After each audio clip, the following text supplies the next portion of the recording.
दोस्तों, टाटा कैपिटल के आईपीओ की बात करें तो लिस्टिंग के बाद अब आप देख सकते हो कि स्टॉक फिर से निचले लेवल से रिकवर होता हुआ दिखाई दे रहा है और फाइनली लिस्टिंग प्राइस पे आ गया है। जो आईपीओ की प्राइस रखी गई थी उस प्राइस के आसपास आ गया है। तो ये आप क्लियरली देख सकते हो कि यहाँ पे खरीदारी देखने को मिल रही है निचले लेवल से। इसके पीछे कुछ बड़े रीजन है जिसको हम इस वीडियो के माध्यम से समझने की कोशिश करेंगे।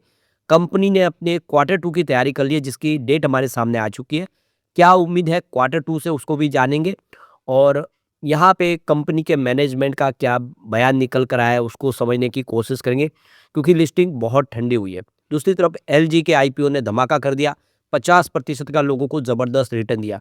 ये आप देखो कि ज़्यादा फर्क नहीं था, ये 1.5 गुना सब्सक्राइब हुआ रिटेल कोटे में तो वो 3.5 गुना हुआ, लेकिन इसका जो रिटर्न है वो काफ़ी कम रहा, उसने बहुत बेहतर किया। अब आगे की क्या संभावनाबंदी है, क्या ये आने वाले समय में बेहतर कर पाएगा? इसकी पेयर कंपनियों से तुलना करके जानेंगे कि वाकई में स्टॉक इस लेवल पे सस्ता है या फिर ये स्टॉक अभी थोड़ा एक्सपेंसिव है। लेकिन फ्रेंड्स, उससे पहले अगर आप पहली बार हमारे चैनल पे आए तो चैनल को सब्सक्राइब कर दीजिए, एक बेल आइकॉन दबा दीजिए ताकि जब भी नया वीडियो बने पहला नोटिफिकेशन आपको मिले। वीडियो पसंद आए तो लाइक से जरूर कीजिए। चलो फ्रेंड्स, वीडियो स्टार्ट करते हैं। मैं हूँ आपका दोस्त एस बी दवे और हमारे अपने चैनल ऑनलाइन कमाई में आपका बहुत बहुत स्वागत है। तो सबसे पहले टाटा कैपिटल लिमिटेड के आईपीओ की बात करें तो 326 पर इस समय आपको दिखाई देगा, जहां पे 1.94% की तेजी देखने को मिल रही है, यानी लगभग 2% के आसपास की तेजी है। तो कल 319 पर क्लोजिंग हुई थी काफ़ी बड़ी गिरावट के साथ, लेकिन आज पॉजिटिव शुरुआत हुई 320 पर और वहां से स्टॉक ने दौड़ना शुरू किया, 326 तक पहुंच गया। जो इसकी आईपीओ की प्राइस थी, कंपनी ने 326 में आईपीओ ऑफर किया था, तो आप देखिए उस लेवल तक आ गया है।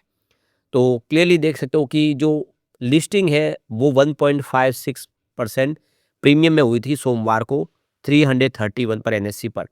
इशू प्राइस था 310 लो में और 326 अपर बैंड में, और अपर बैंड में यहाँ पे लिस्टिंग हुई थी।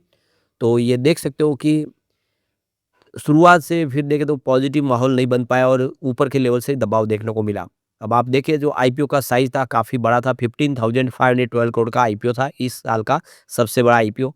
ये आईपीओ 1.95 गुना सब्सक्राइब हुआ था और रिटेल निवेशकों के लिए टाटा कैपिटल का आईपीओ जो 6 से अक्टूबर के लिए खुला था। एंकर निवेशकों के जरिए कंपनी ने मोटा फंड जुटाया था। एंकर निवेशकों में एलआईसी भी शामिल है। एलआईसी ने 700 करोड़ रुपये से अधिक की इसमें शेयर खरीदे। तो ये इसके लिए प्लस पॉइंट तो है क्योंकि अगर एलआईसी निवेश करे तो उनको भरोसा है। एलआईसी बाजार में सबसे बड़े खिलाड़ी है निवेश के मामले में इंडिया के, और वो यहाँ पे निवेश करे तो भरोसा होता है।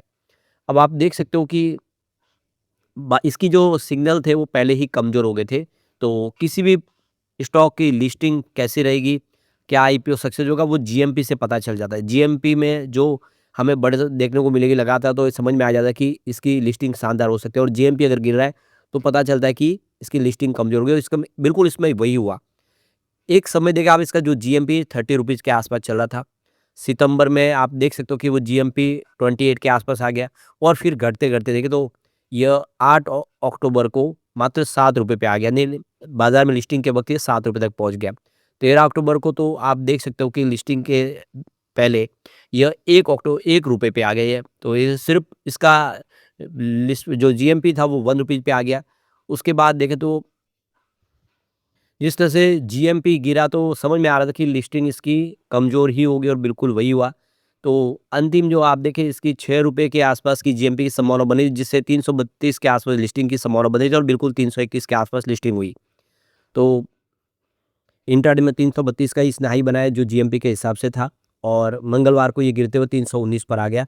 लेकिन निचले लेवल पे जैसे कि काफ़ी ज़्यादा फेयर वैल्यू पे आ गया तो यहाँ से खरीदारी देखने को मिली। उसके पीछे वजह ब्रोकरेज हाउस जेएम फाइनेंशियल का मानना है कि ये स्टॉक अच्छा है और उन्होंने एड की रेटिंग दी है, और उनके हिसाब से टाटा कैपिटल की ग्रोथ प्रोफाइल काफ़ी मजबूत है। रिपोर्ट में ब्रोकरेज हाउस ने कहा है कि लोन बुक का 80% हिस्सा इनका सिक्योर्ड सेगमेंट से आता है जहाँ पे रिस्क कम है, और इसी वजह से एक पॉजिटिव माहौल फिर बना।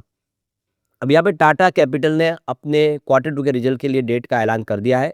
तो देख सकते हो कि मंगलवार 28 अक्टूबर 2025 को कंपनी अपना क्वार्टर टू का रिजल्ट डिक्लेयर करेगी। तो कंपनी ने तैयारी कर ली है, ये पहला रिजल्ट होगा मार्केट में लिस्ट होने के बाद। उम्मीद है कि रिजल्ट बेहतर होगा और फिर पॉजिटिव माहौल बन सकता है। इसके लिए ट्रेडिंग विंडो कंपनी ने 24 सितंबर 2025 को ऑलरेडी क्लोज कर दी है, और ये ट्रेडिंग विंडो तभी खुलेगी जब अपना रिजल्ट डिक्लेयर कर देगी कंपनी। यानी ये रिजल्ट जो है वो आप देखो कि 28 अक्टूबर को आ रहा है, तो 30 अक्टूबर को कंपनी की ट्रेडिंग विंडो खुल जाएगी, यानी गुरुवार के दिन। और जो कंपनी से संबंधित लोग हैं वो ट्रेडिंग कर पाएंगे। फिलहाल सबके लिए ट्रेडिंग विंडो क्लोज है।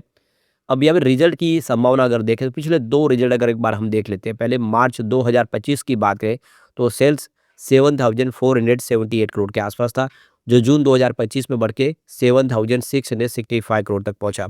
तो कंपनी का सेल्स बढ़ा है क्वार्टर ऑन क्वार्टर बेसिस पे। एक्सपेंसेस की बात करें तो 2072 करोड़ का खर्च था मार्च 2025 में, जो जून में बढ़ के 2126 करोड़ तक पहुंचा। तो जैसे बिजनेस बढ़ा उस हिसाब से खर्च भी बढ़ा। अब ऑपरेटिंग प्रॉफिट की बात कर लेते हैं तो 5406 करोड़ का बताया था मार्च 2025 में, जो जून में बढ़ के 5539 करोड़ तक पहुंचा। इसका ओपीएम देखें तो ऑपरेटिंग प्रॉफिट मार्जिन 72% के आसपास था मार्च में, जो जून क्वार्टर में भी अनचेंज था। अदर इनकम 31 करोड़ के आसपास बताई थी मार्च 2025 में, जून में ये घट के 27 करोड़ के आसपास आई।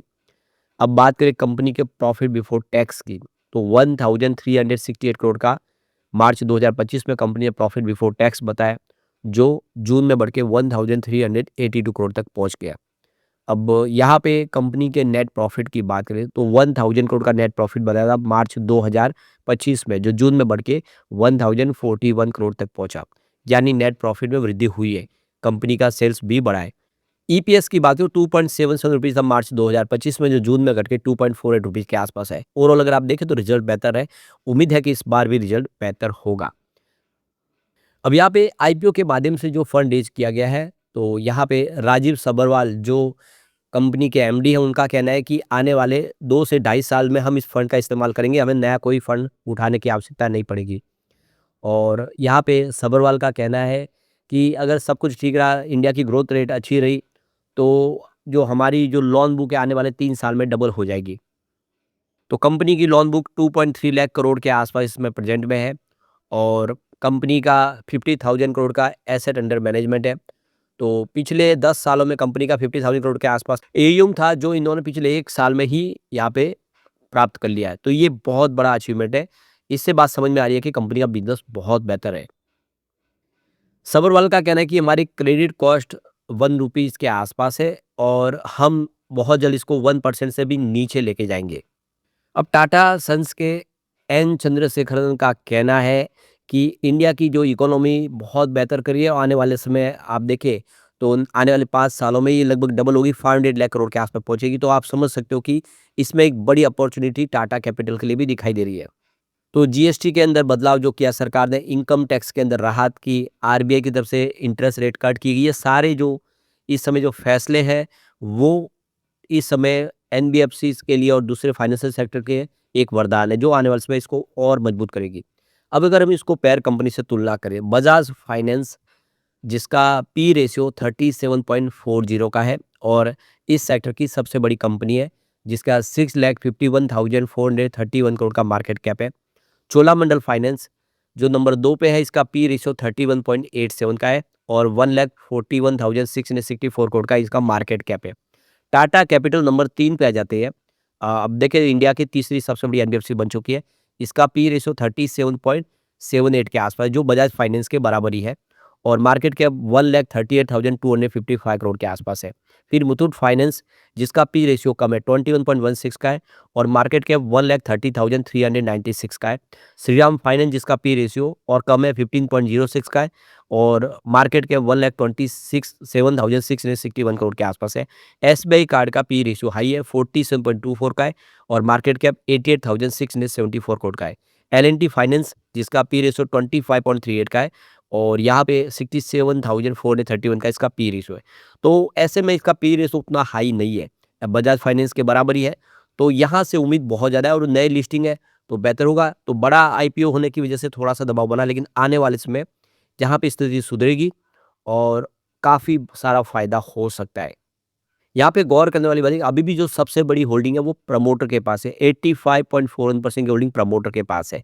सिर्फ एफआई के पास 3.31% की होल्डिंग है, और डीआई के पास 3.13% की होल्डिंग है, जबकि जनरल पब्लिक के पास 7.48% की पब्लिक है, और अदर्स की होल्डिंग यहाँ पे 0.67% के आसपास है। तो क्लियरली देख सकते हो कि पकड़ बहुत मजबूत है कंपनी के ऊपर प्रमोटर की, और ऐसे में आने वाले समय ये एक निचले लेवल से बहुत बेहतर करता हुआ दिखाई दे सकता है। लेकिन फ्रेंड्स कोई भी इन्वेस्टमेंट करने से पहले अपने फाइनेंशियल एडवाइजर से एडवाइस ले ले या अपना खुद का रिसर्च करें, क्योंकि मैंने वीडियो आपके एजुकेशनल पर्पज के लिए ही बनाया। वीडियो पसंद आए तो लाइक से जरूर कीजिए और चैनल को सब्सक्राइब कर दीजिए। Thank you friends.